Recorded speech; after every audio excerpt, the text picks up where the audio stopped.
En fait, ce qui se passe sur le CAC 40 depuis le début de l'année est exactement à l'image de ce qui se passe sur l'ensemble des indices boursiers mondiaux.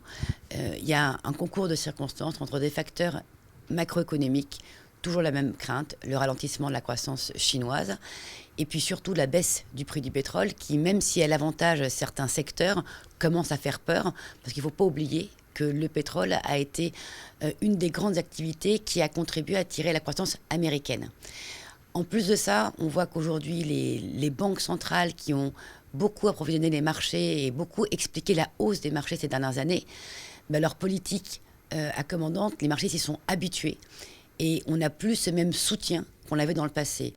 Mondiaux, donc là vous avez le Dow Jones, le S&P, vous voyez qui perd 9% depuis le début de l'année, et là les indices européens, donc l'Eurostoxx, donc vous voyez qu'aujourd'hui il est en hausse de 0,22, mais il est encore à moins 11,5 depuis le début de l'année. Depuis le début de l'année, tous les marchés, c'est les performances de tous les marchés depuis le début de l'année. Saudi Arabia do not help with that. Why? Because they keep their production. They do not lower the production because they say we do not want to lower production if non-OPEP country does not the same.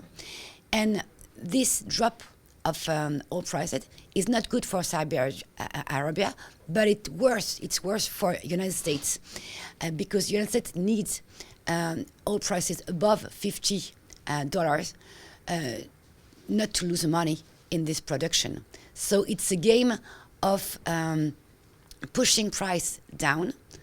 It's bad for everybody, but the target is to be bad for competitors more than for you.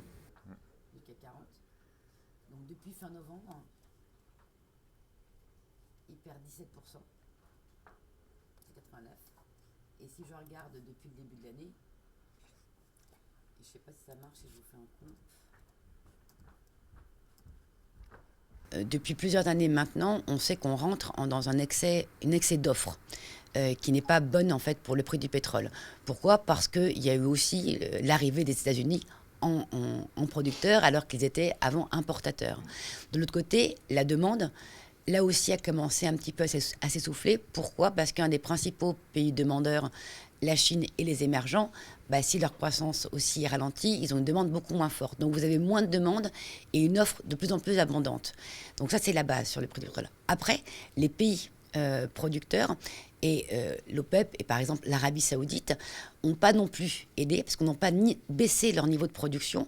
Pourquoi? Parce que plus le prix du pétrole baisse, plus ça rend difficile que cette activité soit rentable pour les Américains. Ils ont besoin d'un niveau de prix du pétrole au-dessus de $50. C'est moins 27%. Donc si je prends le point E13, j'ai plus 2014 dedans, j'ai que 2015. Vous voyez que là, ça suit un peu quand même. Et vous voyez là une plus forte corrélation. Donc au début, c'était juste parce qu'il y a eu trop d'offres que le prix baissait.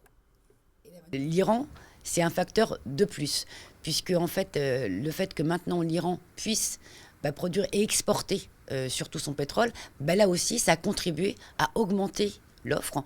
Et plus l'offre augmente, alors qu'en face, la demande n'augmente absolument pas au même rythme, plus ça pèse sur le prix du pétrole.